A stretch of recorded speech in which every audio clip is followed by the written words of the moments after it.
Very rarely does something from the early days of Star Wars merchandise pop up that no one's ever seen or heard of.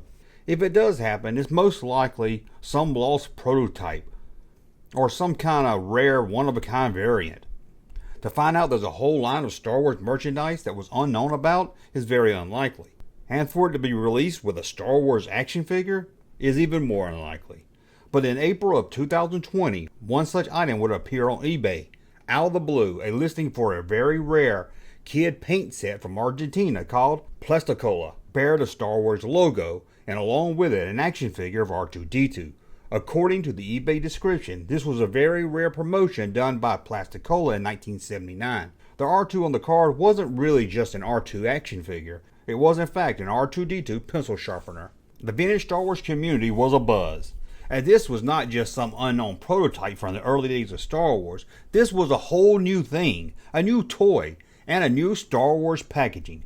As the bids started to increase, and fans that never cared about a pencil sharpener R2-D2 was finding themselves bidding for it themselves, or at least watching to see what it would go for. Then, from the same seller, another one of the R2-D2s on the rare Plasticola card appeared.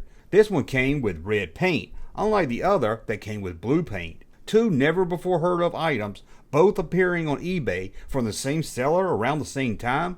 This is when Star Wars collectors really started to scratch their heads and really pay a lot more attention to the auction. Collectors of vintage Star Wars merchandise talked with other collectors. Something just wasn't adding up. How is it this promotion could have been from 1979 and no one had ever heard of it? Well, the answers became clear the more they looked into it. It was, without a doubt, a fake. All of it was a fake. This wasn't just some reproduction trying to make it look like the real item. The whole concept was fake. There was never a promotion with Plasticola that came with anything Star Wars related. But how did the collector community come to this decision? What if this was some very limited rare item? You wouldn't just want to call out some eBay seller when you really didn't have nothing to base it on. So collectors took a closer look. First off, it did look really old. It looked like the time period, and it did seem like it was real from a glance. The first thing to catch many collectors' eyes was the eBay description that said this was from 1979. The R2-D2 action figure was not even released in Argentina by Topps Toys or even the bootleg companies in 1979. Topps Toys wouldn't even release figures until Return of the Jedi, so it seemed unlikely this toy company would have the same toy that would use the same mold. If this was a real promotion, it would have had to have been a joint project with Topps Toys, or at least some other toy company. Gaslight did release an R2-D2 in the Brazil market, but that was the much later pop-up lightsaber R2 from 1985. Definitely a red flag for sure, but it was the R2-D2 itself that seemed to raise issues. The sticker on the R2 just seemed too clean, too white to be on a 1979 package that looked beat up. Now, although it's a little harder to tell in the photos, the R2 inside the bubble is showing signs of discolor, but the legs and the sticker was as white as a new action figure. Also, when looking closer, collectors noticed that you could see some glue around the edges of the sticker and the figure. But this still wasn't anything 100%. Odd, yes, but to call it 100% a fake, the collector market wasn't ready to do that just yet. So the collector community turned to the card back itself. They seemed to agree that the Star Wars logo seemed to be in a very odd place. Almost there's nowhere else to put it place on the card. And it seemed to be a little askew.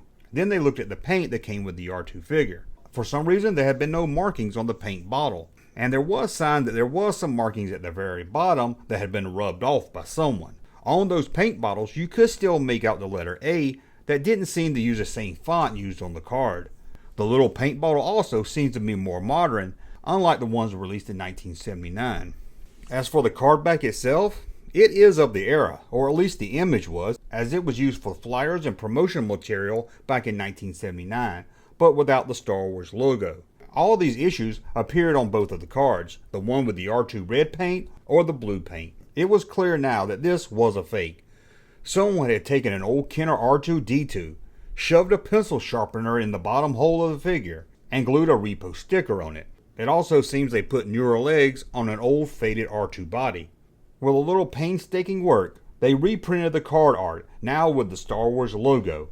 A fake price sticker was added to the card to give it a nice little touch, and even a custom-made bubble was made for the painted R2-D2. Sadly, the eBay auction ended with both selling for around $500. There's no doubt about it, this fake was a good fake, and a lot of work did go into it. But sadly, a lot of work to just try to rip people off.